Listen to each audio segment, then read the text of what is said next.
പ്രിയമുള്ളവരെ, ഞാൻ Harish R Namboodiripad vote ചെയ്യാൻ ബൂത്തിൽ ചെല്ലുമ്പോൾ ഓർത്തിരിക്കേണ്ട കാര്യങ്ങൾ ഒരു കഥയായി അവതരിപ്പിക്കുന്നു.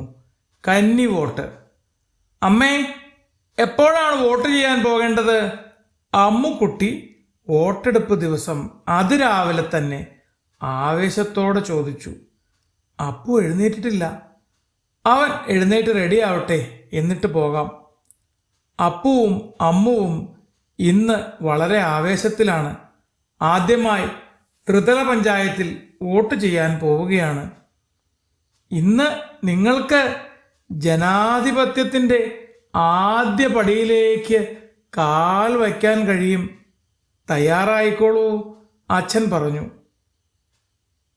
പോളിംഗ് സ്റ്റേഷനിൽ കയറിയപ്പോൾ അപ്പു അമ്മുവിനോട് പറഞ്ഞു, കൊച്ചേ, ഇതൊരു സിനിമ പോലെ തോന്നുന്നില്ലേ? അമ്മു ചിരിച്ചു. അതെ, പക്ഷെ വലിയ അഭിനയമൊന്നും വേണ്ട, മര്യാദയ്ക്ക് ചെയ്താൽ മതി.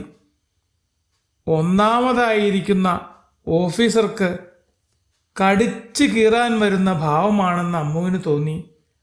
അവരുടെ കയ്യിലുള്ള തിരിച്ചറിയൽ കാർഡ് വാങ്ങി തിരിച്ചും മറിച്ചും നോക്കി. മുഖത്ത് സൂക്ഷിച്ചു നോക്കിയ ശേഷം ആദ്യം ക്രമനമ്പറും പിന്നീട് പേരും വിളിച്ചു. ആദ്യ റൗണ്ട് പാസ്സായി എന്ന മട്ടിൽ അമ്മു അപ്പുവിനെ നോക്കി കണ്ണിറുക്കി കാണിച്ചു. രണ്ടാമത്തെ ഓഫീസർ കൈ നീട്ടാൻ പറഞ്ഞപ്പോൾ അവൾ ചിരിയടക്കി. ഒന്നാമൻ വിളിച്ച ക്രമനമ്പറും പേരും രണ്ടാമൻ ഒരു രജിസ്റ്ററിൽ എഴുതി. അതിലെ ഒരു കോളത്തിൽ അമ്മു ഒപ്പിട്ടു. എന്നിട്ട് ഇടത് കൈപ്പടം മേശയുടെ മുകളിൽ കമിഴ്ത്തി വച്ചു. രണ്ടാമത്തെ ഓഫീസർ പ്രത്യേകതരം മഷി ചെറിയൊരു കമ്പ് കൊണ്ട് ചൂണ്ടുവിരലിലെ നഖത്തിൽ നിന്ന് താഴോട്ട് നീട്ടി ഒരു വര വരച്ചു. ആ, ഇനി നെയിൽ പോളിഷ് ഇടേണ്ട ഭാരമില്ല, അമ്മു മനസ്സിൽ പറഞ്ഞു. അതിനുശേഷം അവർക്കുള്ള സ്ലിപ്പും നൽകി. മഷി തേച്ച വിരൽ അവൾ ആവേശത്തോടെ ഉയർത്തിക്കാട്ടി. ഞാനും വോട്ട് ചെയ്യാൻ പോകുന്നു എന്ന ഭാവത്തിൽ. രണ്ടാമത്തെ ഉദ്യോഗസ്ഥൻ നൽകിയ സ്ലിപ്പ് മൂന്നാമന് നൽകി.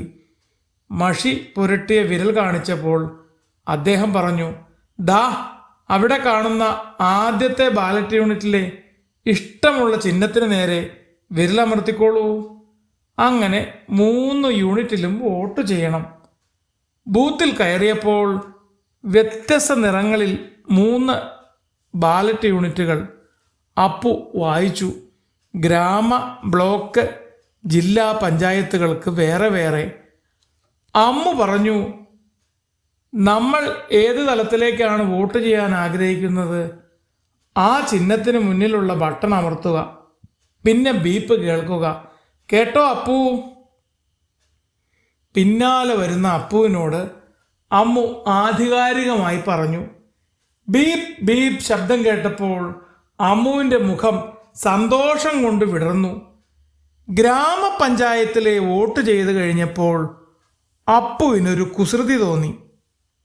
സർ, നോട്ടയില്ലേ? അവൻ ചോദിച്ചു.